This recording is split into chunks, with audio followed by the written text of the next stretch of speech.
106 tem muita alegria, estamos juntos com você. É da sua amizade que a gente precisa, é hora de viver, acreditar e ser feliz. 106 FM, a rádio mais ouvida. 106 FM, é a sua companhia. 106 FM, a rádio mais ouvida. 106 FM, a rádio que dá um show com você. Atenção, o programa a seguir é uma produção independente com inteira responsabilidade de seus idealizadores. Este programa é de inteira responsabilidade de seus idealizadores e apresentadores. A partir de agora, na sua emissora preferida, passamos a apresentar o programa Momento Espírita. Momento Espírita. Uma visão de vida cristã na visão espírita.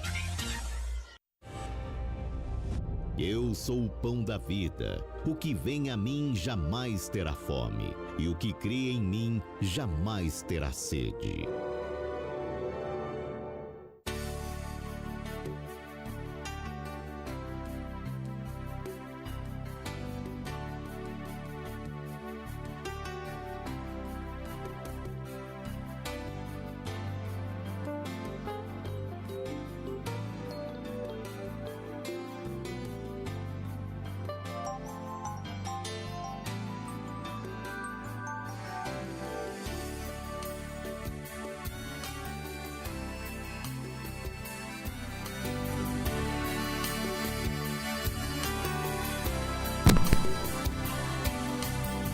Oito horas mais 9 minutos. Bom dia, Morada Nova, região Jaguaribana.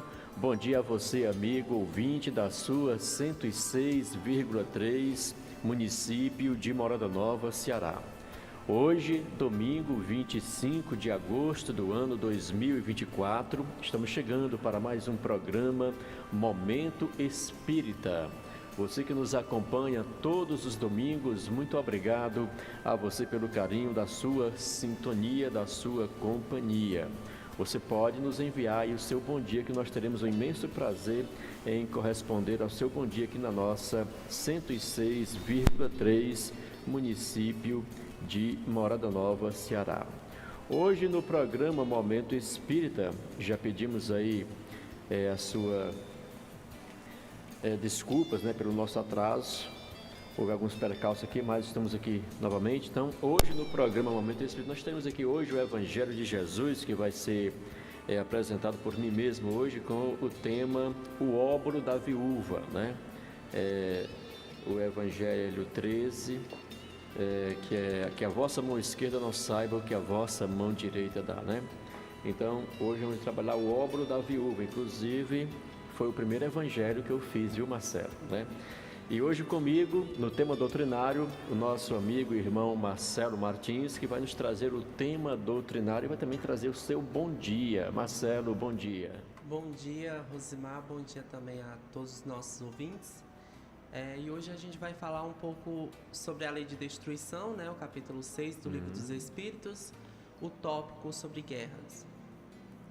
Guerras, não é isso? Isso. Muito bem, então já no tema doutrinário, nosso amigo Marcelo Martins vai nos trazer a temática guerras, que inclusive é muito providencial, Muito bem, já são 8 horas e 11 minutos, em virtude da nossa condição de atraso, então eu vou evitar hoje trazer aqui a nossa reflexão inicial, tá bom, gente? Vamos trazer logo o Evangelho de Jesus para que a gente ainda possa ter um tempo suficiente para trabalhar no programa de hoje.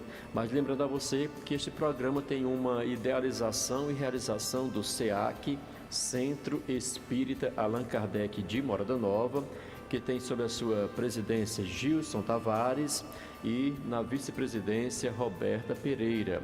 Inclusive queremos aqui emanar boas vibrações aos nossos irmãos que estarão se deslocando até a nossa querida Jaguaretama, para um dia de conhecimento com Nilton de Souza, ali naquele polo. Então, que Deus abençoe a jornada de todos, que os bons espíritos possam vos acompanhar e durante toda a estada do evento de hoje, que possam dar aí a sua contribuição para o desenvolvimento e para também a divulgação da doutrina dos espíritos.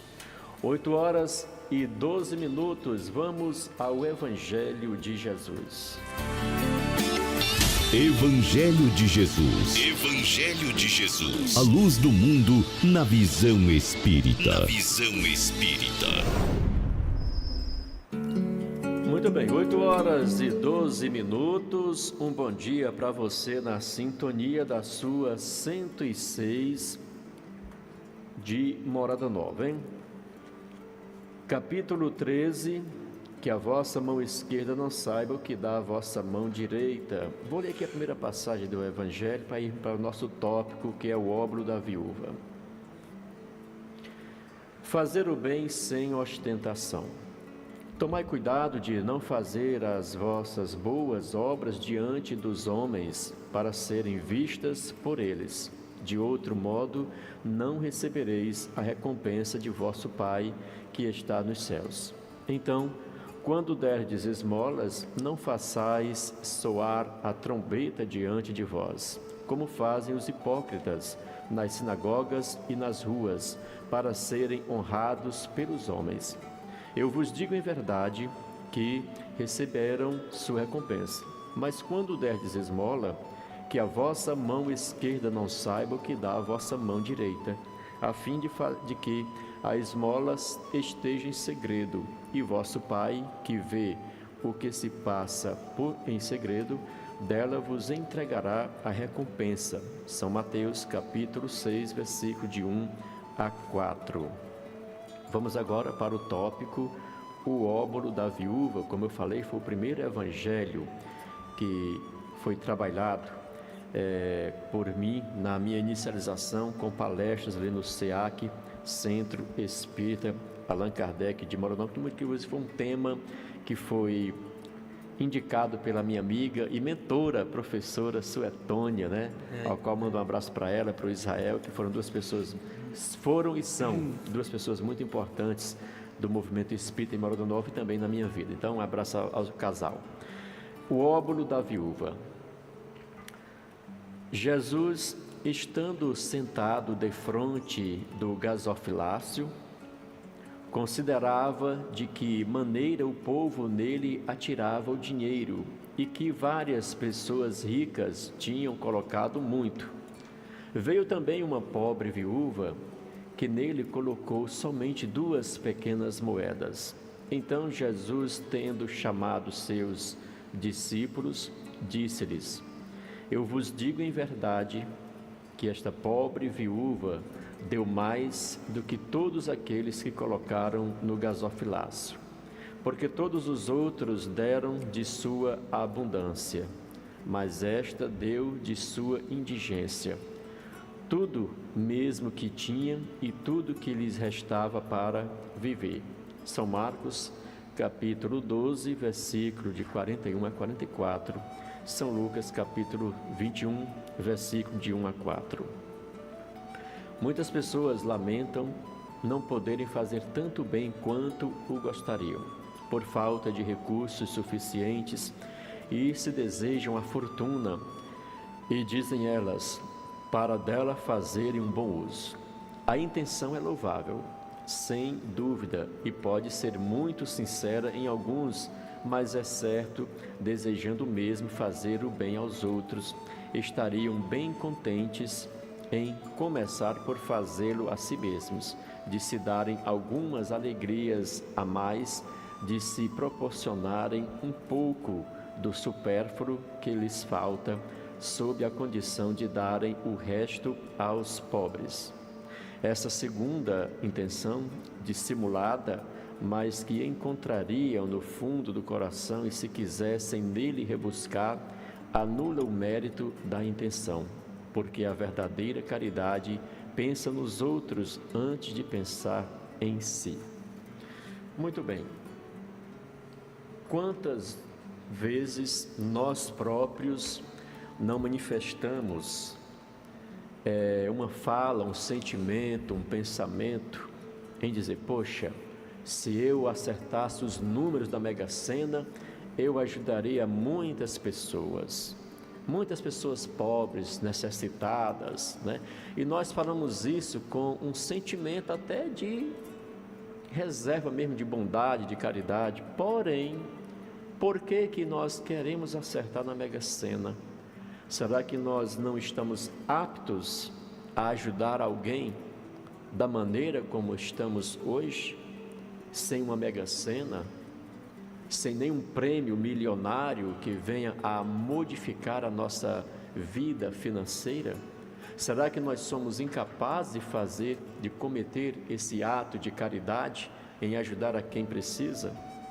Na verdade, nós estamos falando de máscaras, pessoas que se revestem de máscaras para induzir um pensamento do qual, na verdade, eles não os têm tão claramente evidente, que é a caridade.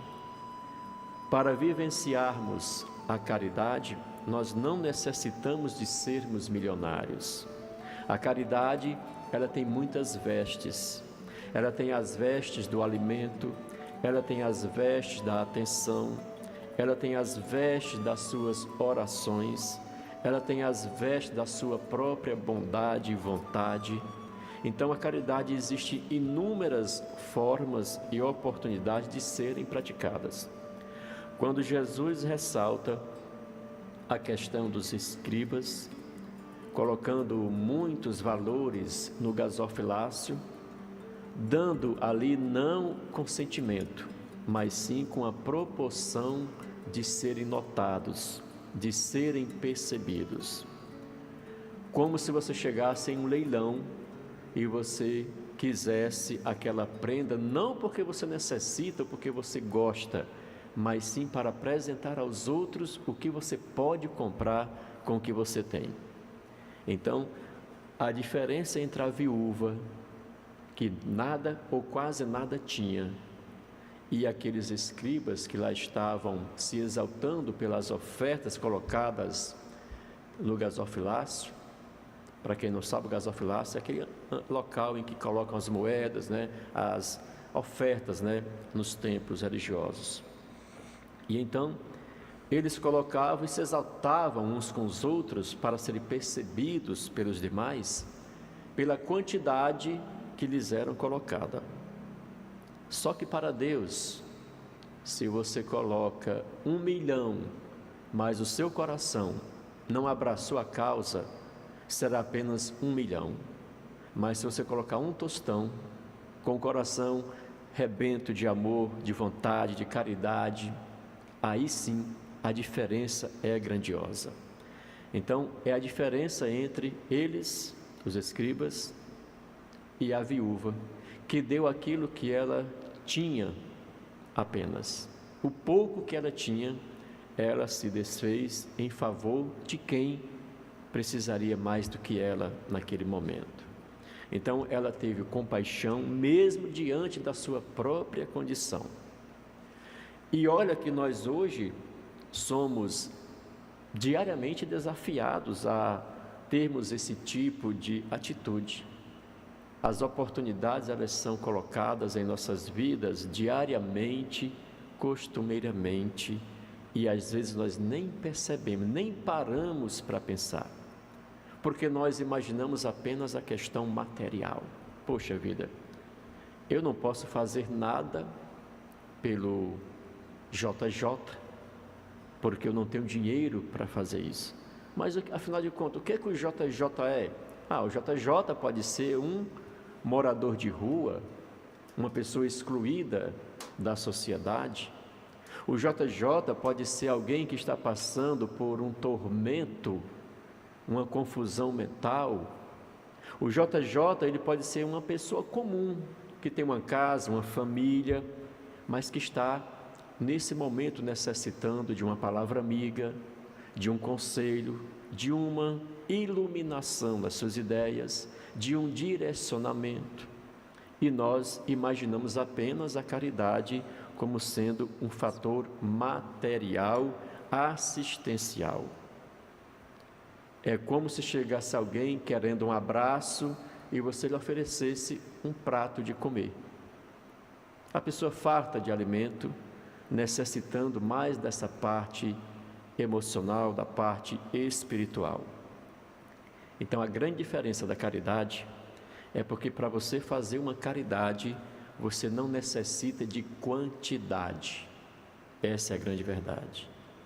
Então, quando passamos por um pedinte, ele nos pede uma moeda, nós damos a moeda e simplesmente viramos as costas, porque já nos livramos daquele pedinte. É um sentimento que todos nós temos. É inevitável nós não falarmos isso. Quando um pedinte nas calçadas ou chega até nós, nos pede uma moeda, por razões que às vezes nós até imaginamos quais sejam, nós simplesmente damos aquela moeda para nos livrarmos daquela situação. Isso é caridade? Não. É muita coisa, menos a caridade. Você ofereceu algo a mais àquela pessoa que pediu a moeda? Você ofereceu ao menos uma preocupação em saber o que ela passara? Você ofereceu àquela pessoa ao menos uma preocupação em saber o que ela iria fazer durante aquele dia, os dias futuros? Ou você simplesmente fez um pré-julgamento de que ela estaria ali novamente no dia seguinte, pedindo, se não a você, mas a outros, aquela mesma moeda?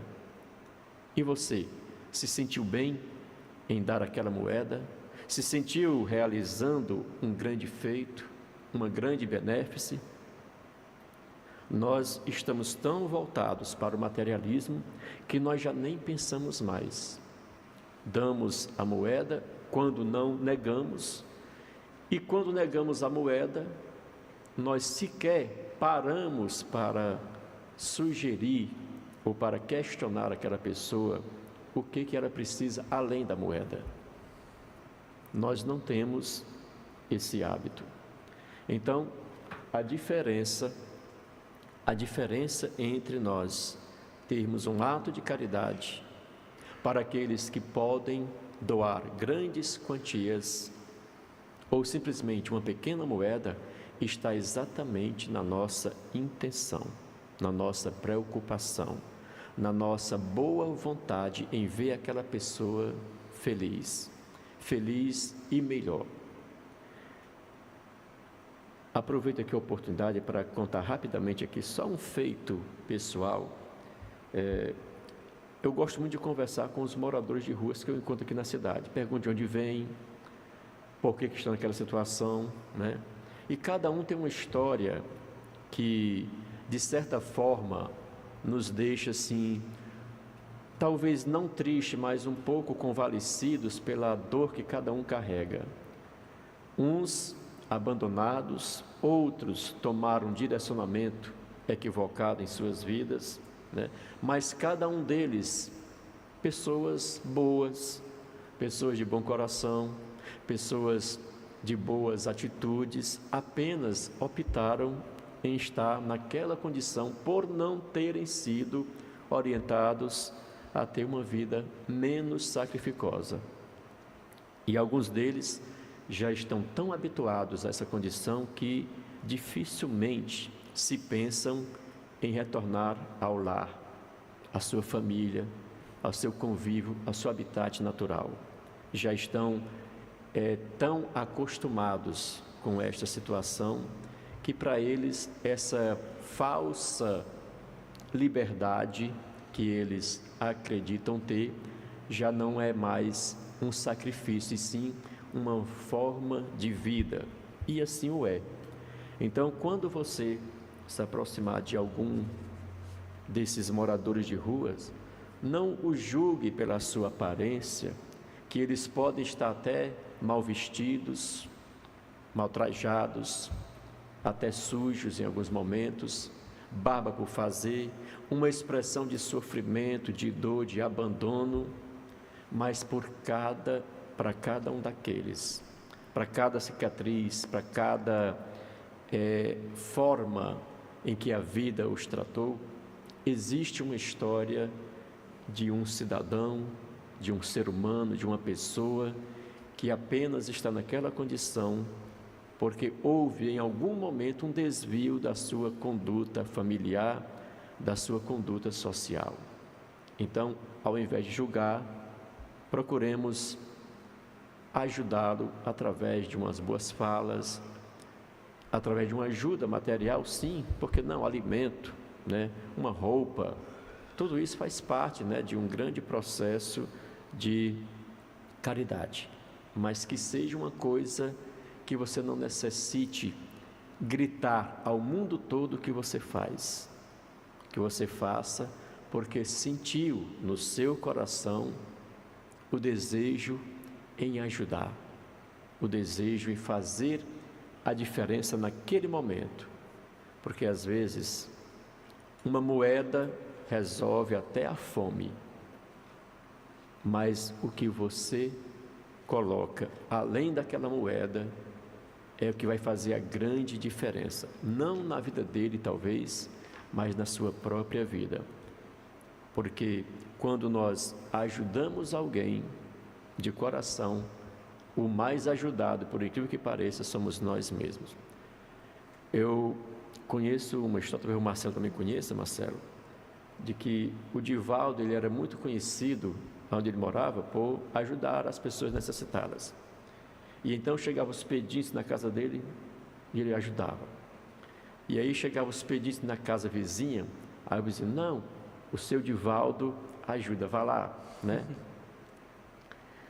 E o Divaldo disse assim, olha, por incrível que pareça, o mais ajudado sou eu. Cada vez que eu ajudo um irmão, eu estou sendo muito mais contemplado do que ele próprio. Eu dou para ele o alimento ou o que vestir, mas ele me dá algo que eu não posso, que eu não tenho nem preço, nem como mensurar o que eu ganho com essa atitude, né?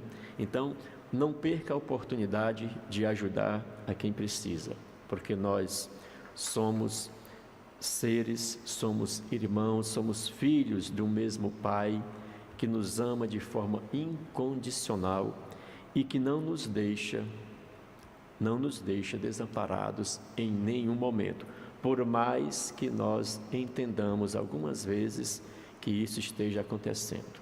Então, eu queria trazer nesse evangelho de hoje exatamente essa compreensão de que, para que você possa ser uma pessoa caridosa, que você possa exercer o amor que Cristo nos ensinou brilhantemente com seus exemplos, com seus ensinamentos, que nós possamos colocá-los em dias.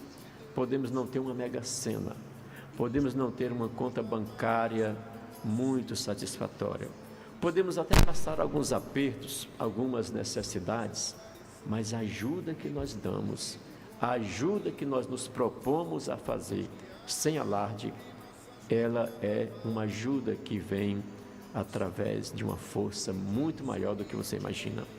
Que tenhamos um dia de paz, uma semana abençoada, que você possa refletir na caridade, no sentido mais forte, mais correto, que é o amor ao próximo, aquilo que nós temos diariamente e que nem percebemos. Muita luz e muita paz. A gente vai ouvir aqui uma linda canção e já voltamos com o tema doutrinário com o nosso amigo Marcelo Martins. Defeitos, nos arranque o véu do orgulho, para que confessemos antes de tudo a nós mesmos. Anjos guardiães, reforcem nossa fé, ó bons espíritos protetores, nos ensine a nos tornarmos dignos, agradecer até pelas nossas dores. Derramem espiritualidade em nós, espiritualidade em nós, espiritualidade em nós. Derramem espiritualidade em nós, espiritualidade em nós, espiritualidade em nós. Que apenas nossas necessidades reais sejam por vocês atendidas, segundo a vontade de Deus. segundo a vontade de Deus. Anjos do Senhor, que são as virtudes dos céus, obrigado pelo fiel e bom codificador. Derramem espiritualidade em nós, espiritualidade em nós, espiritualidade em nós. Derramem espiritualidade em nós, espiritualidade em nós, espiritualidade em nós. Derramem espiritualidade em nós, espiritualidade em nós, espiritualidade em nós. Derramem espiritualidade em nós, espiritualidade em nós, espiritualidade em nós. Derramem espiritualidade em nós, espiritualidade em nós, espiritualidade em nós.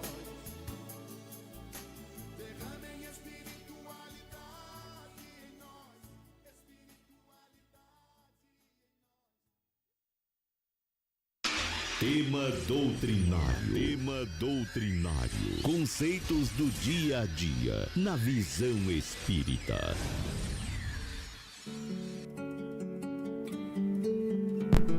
Muito bem, 8 horas e 34 minutos. Vamos agora ao tema doutrinário com o nosso irmão Marcelo Martins. Marcelo, bom dia, meu irmão.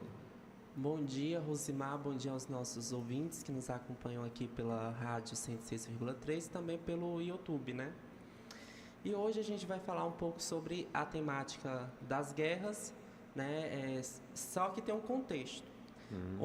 Ontem, 24 de agosto, foi o Dia Nacional da Comunidade Ucraniana, que é uma comemoração instituída aqui por uma lei do Brasil.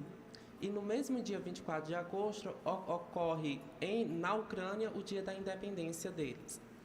E aí a gente sabe que a Ucrânia ela foi vítima recentemente, teve a questão de um conflito, né, entre ela e a questão da Rússia.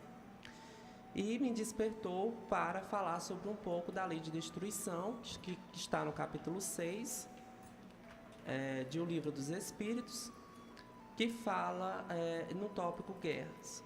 E aí a gente precisa lembrar o seguinte, que desde os primórdios da sociedade o homem ele vive em guerra.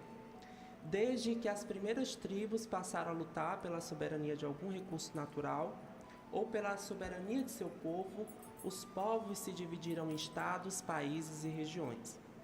Tal fato segregou homens em classes sociais, etnias, grupos religiosos e até povos com diferentes ideologias econômicas.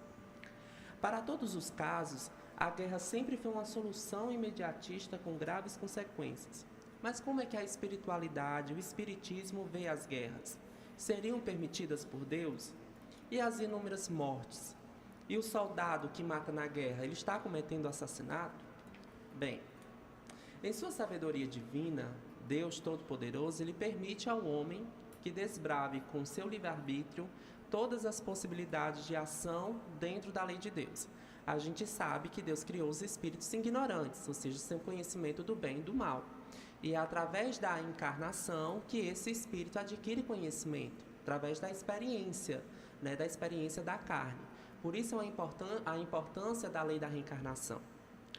Sendo a lei de destruição uma de suas leis, uma das leis naturais, que futuramente podemos até trazer um pouco mais nos próximos programas, sabemos que as guerras são ainda o caminho escolhido pelos homens para agir em suas diferenças. Não podemos, pois, confundir a guerra, não podemos confundir, pois a guerra nunca será o caminho preferido pela espiritualidade amiga, que inclusive busca incessantemente dissuadir os poderosos de uma ideia de conflito bélico. Muitas pessoas perguntam, por que na guerra Deus não intervém? Deus intervém sim, tanto na prevenção quanto no tratamento, reduzindo os efeitos catastróficos daquele acontecimento. Então, Deus atua na prevenção, mandando seus emissários para que eles possam intuir, através de bons pensamentos e bons sentimentos, as autoridades, principalmente as autoridades internacionais. Agora, uma coisa que nós não podemos nos esquecer jamais, que existe a lei de liberdade, o ser humano ele é dotado de livre-arbítrio, portanto, Deus jamais pode tomar atitude pela sua criatura. Então, por mais que Deus intervenha, mas a intervenção de Deus possui um limite, que é a liberdade da criatura. Já que é uma lei de liberdade, é uma lei da natureza, Deus não pode derrogar suas próprias leis. A guerra, ela é somente a preferência do homem pela força, a razão. É quando ele deixa na sua natureza instintiva, animal, sobrepor a natureza racional à sua natureza moral e espiritual. E aí, Allan Kardec pergunta aos espíritos superiores, na questão 742, o que leva o homem à guerra? E os espíritos, com muita sabedoria, respondem: a predominância da natureza animal sobre a natureza espiritual e saciedade das paixões. No estado de barbárie, os povos só conhecem o direito do mais forte. É por isso que a guerra constitui para eles um estado normal. À medida que o homem progride, ela se torna menos frequente porque ele lhe evita as causas, e quando ela é necessária, ela sabe fazê-la com humanidade. E aí muitos até podem questionar o porquê que a guerra, em certos casos, ela é necessária. A guerra, em certos casos, ela é necessária, ela até é um instrumento da providência divina, quando ela conduz aquela sociedade, aquele povo, à liberdade e ao progresso. Quando a guerra, ela traz efeitos negativos a curto prazo, a médio ou a longo prazo, aquilo dali, ele vai ser dissolvido ao longo do tempo. Então, sempre os efeitos catastróficos, eles são temporários, eles não são permanentes. Permanentes a gente sabe que é a eternidade, né? Mais à frente, diz o seguinte: se Deus permite a guerra, é porque dela o homem pode tirar lições valiosas através do seu livre-arbítrio. Através dos acontecimentos tristes das guerras, tivemos avanços sociais necessários. Então, um exemplo é a própria internet, ela surgiu no contexto de guerra, né? Então, a maioria dos avanços tecnológicos, científicos que nós tiveram um contexto bélico por trás. Então, a guerra, ela não é só tragédia, ela também traz alguns avanços, embora os fins não justificam os meios. Até é bem interessante que essa frase, ela até é falada pelo Ovídio na obra Heroides, né? Que ele diz exitus acta probat, né? Que é o sucesso valida o ato. E aí não é bem assim. Não é porque a guerra ela tem certas consequências positivas, dizer assim, no sentido de alavancar o progresso daquele povo de forma mais depressa, que ela vai ser sempre vista como uma solução. Jamais. Sempre deve-se evitar a guerra a qualquer custo. Porém, né, se as autoridades não entrarem em diálogo e ocorrer a guerra, é necessário que nós possamos emitir bons fluidos para que aquilo não venha ter um contexto mundial, né, ter um contexto muito amplo. E aí, mais à frente, a providência permite que sejamos atacados pelo mal que escolhemos fazer para que possamos aprender na prática que aquela atitude deve ser extinta da sociedade cristã. Percebemos que de alguns conflitos foram criadas boas coisas, como a Declaração Universal dos Direitos Humanos, e até que foi inspirada no modelo francês, né, da Declaração Universal dos Direitos do Homem e do Cidadão, em 1789, na Revolução Francesa, bem como leis de guerra, a fim de evitar que os povos se destruam. Então, até o conceito de crime contra a humanidade, de crime contra os direitos humanos, ele nasceu desse entendimento de que nas guerras existe um certo limite, que é o limite da civilidade. E quando a guerra ela se torna um genocídio, é necessário que a comunidade internacional possa intervir, né? Então, até isso, nós conseguimos avançar bastante nos estatutos bélicos. E adiante, na questão 744, Allan Kardec pergunta aos espíritos: qual foi o objetivo da providência, tornando a guerra necessária? A liberdade e o progresso. E aí dentro ocorre uma subpergunta que diz o seguinte: se a guerra ela deve ter por efeito alcançar a liberdade, como é que frequentemente ela tem por objetivo e resultado a escravidão? Os espíritos respondem: escravidão momentânea para alcançar os povos, a fim de fazê-los progredir mais rápido. Então, por exemplo, não é que aqui os espíritos eles não estão trazendo uma visão positiva de que a escravidão, de que a escravização, ela foi algo, né, vamos dizer assim, foi algo bom, otimista. Não, muito pelo contrário. A escravização de qualquer criatura afronta diretamente as leis divinas. Porém, é sempre aquela questão, as coisas más que vêm para nos ensinarmos, né? Então, a escravização, ela foi sim um período triste da nossa história da humanidade, principalmente a escravização bélica e no Brasil a escravização racial, mas ela trouxe certas consequências que alavancaram, que fizeram com que nós pudéssemos progredir enquanto civilização, que nós pudéssemos enxergar o outro com semelhança, com amor, até porque não existe distinção de raça, de gênero, de orientação sexual, de orientação política, seja o que for, perante a lei de Deus, né? Eu acho que o dinheiro aqui ele pode comprar a justiça, mas a de Deus jamais. E aí, os 739, os flagelos destruidores, ele tem uma utilidade do ponto de vista físico, apesar do males que ocasionam. Sim, algumas vezes eles mudam as condições de uma região, mas o bem que deles resulta, frequentemente, só as gerações futuras o sentem.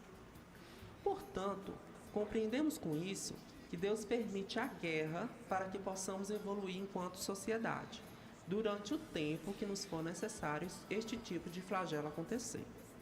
Mas, e quantas pessoas que fomentam as guerras, que se comprazem com isso, também estariam praticando a lei de Deus? E mais adiante, aqui ele diz: mas como diz o Evangelho de Mateus, em verdade te digo que aí a maneira nenhuma sairás dali enquanto não pagarás o último ceitil.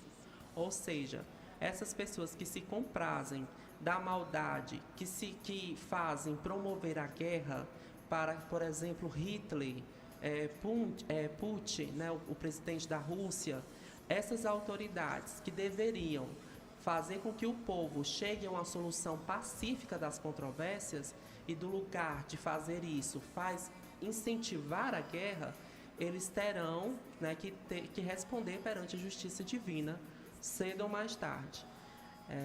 E na questão 745, o que se deve pensar daquele que provoca a guerra em seu proveito? Os espíritos respondem: esse é o verdadeiro culpado, e muitas existências lhe serão necessárias para expiar todos os assassínios de que tenha sido a causa, pois responderá por todo homem cuja morte tiver causado para satisfazer sua ambição. Então, isso daí é bem interessante, que o papel das autoridades, qualquer caso de guerra, é chegar a uma solução diplomática. Porque se deixar o orgulho e o egoísmo vencer, ele será, vamos dizer assim, ele terá que reparar por cada vida perdida naquele triste combate. Outra questão também, estudando tal assunto, outra dúvida mostrada na introdução é se a guerra é um mal ocorrido do nosso livre-arbítrio. Seria condenado o soldado que, estando em uma guerra, mata o seu semelhante? Esta questão ela é muito importante, pois encontramos no assunto seguinte do Livro dos Espíritos, que é o assassínio. No tópico abordado, entende-se que causar a morte de um semelhante é sempre um crime na lei de Deus, salvo em caso de força maior, onde o seu instinto de conservação compele o ser a agir de forma a preservar sua própria existência. Durante uma guerra, é sempre importante lembrar, o soldado ele está sob o comando de algum responsável e encontra-se numa situação delicada. Então, pior que o executor é aquele que planeja, né? Então, em todos os sentidos, no sentido espiritual. Por quê? Quando a pessoa planeja, a gente sempre tem que lembrar que a mente é tudo no plano espiritual, né? Os espíritos, eles criam formas usando a mente. Imagine aqui, né? Aqui os efeitos da mente não são tão visíveis, mas ocorrem. E quando a pessoa planeja coisas negativas, a primeira coisa que ela atrai são os maus espíritos, que vão fomentar e potencializar aquele sentimento. Com base nisso, já vai começar a desenvolver miasmas, formas, pensamentos, e vai acabar adoecendo aquela pessoa, né? Por isso que a gente costuma dizer que aqueles ditadores tirânicos, por exemplo, Adolf Hitler, estava meio que numa espécie de simbiose espiritual das próprias ideias, né? Ele estava meio que revestido, vamos dizer assim, a mente dele era como se tivesse passado um concreto, né? Ou seja, de tanto ele pensar mal, coisas ruins, acabava que ele se cegando espiritualmente, não vendo outra possibilidade a não ser a guerra. Ô Marcelo, Oi. Aproveitando aí essa sua belíssima explanação, me recordei agora, né, do período em que houve ali a cassação, não é nem cassação a palavra certa, houve a busca incessante, né, pela captura ou pela morte do ex-ditador Saddam Hussein.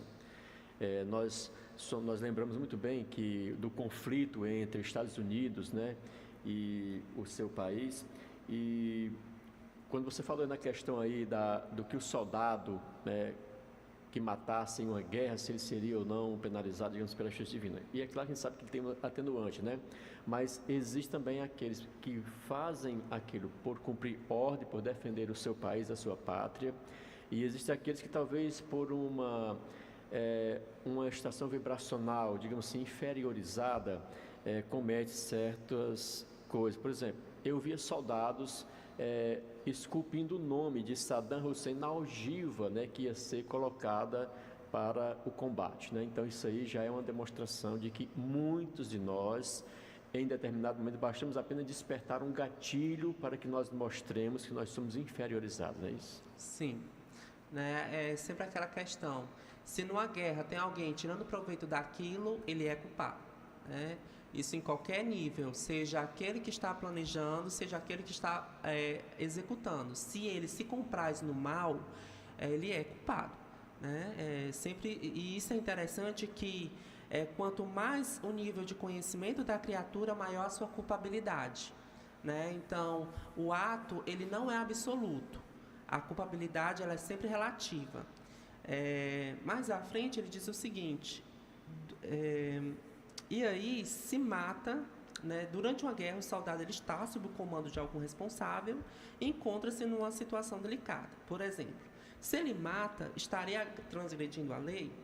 Mas se ele morre por não se defender, não estaria praticando suicídio indireto? Percebemos como é uma situação complexa e que uma simples resposta não tem como abranger toda a gama de variantes de cada caso. O Livro dos Espíritos, em sua pergunta 749, evidencia esta situação em termos gerais. O homem é culpado pelos assassinos que comete durante a guerra? Os Espíritos respondem, não, quando ele é constrangido pela força. Mas é culpado pelas crueldades que cometa e ser-lhe-á levado em conta o sentimento de humanidade. Então, a questão do soldado, novamente. Ou seja, se ele executa se comprazendo no mal, ele é culpado, né? Mesmo que é sempre interessante. Uma coisa é fazer por dever, por obrigação, porque está sendo imposto, e outra coisa é fazer por prazer, porque gosta mesmo daquilo da chacina, do genocídio. Na questão 747, Allan Kardec diz o seguinte: o assassínio sempre tem o mesmo grau de culpabilidade? Os Espíritos dizem, já o dissemos, Deus é justo, ele julga mais a intenção do que o fato. Ô Marcelo, aproveitando também a questão, nós somos espíritos em estágio de evolução, de preparação para a nossa evolução, e nós somos também muitas vezes bitolados àquilo que nós somos, digamos assim, levados a praticar. Então, por exemplo, um jogador de futebol, ele é preparado espiritualmente, mentalmente, fisicamente para jogar. Então, o que ele quer é jogar. Nenhum jogador quer ficar no banco de reservas, né? No mesmo caso, o soldado. quando ele é preparado para guerrear, ele é preparado para estar nessa aura, energia negativa, né, de combater, de ceifar, né, de mostrar a sua superioridade. Então, o atenuante está exatamente na intenção inicial, né, Marcelo? Isso. Né? É sempre interessante lembrar isso daí, que o fato por si só ele não é absoluto. Né? Então, matar é crime? Mas tem aquela questão de que a questão do matar por sobrevivência. Aí tem a ver com a questão também do matar por obrigação, no caso do soldado em guerra. Então, tem esses atenuantes. Por isso que a justiça de Deus ela é sempre específica a cada caso, né? Porque a intenção de cada criatura é diferente e é levada em consideração. E aí, finalizando, se a guerra é algo consequente ao nosso grau de adiantamento, é certo de que ela irá um dia desaparecer de nossa vivência conforme formos evoluindo como sociedade. Tal fato é expresso pelos Espíritos na pergunta 743 do Livro dos Espíritos, quando Allan Kardec pergunta: a guerra desaparecerá algum dia da face da Terra? E os Espíritos sabiamente respondem: sim, quando os homens compreenderem a justiça e praticarem a lei de Deus, então todos os povos serão irmãos.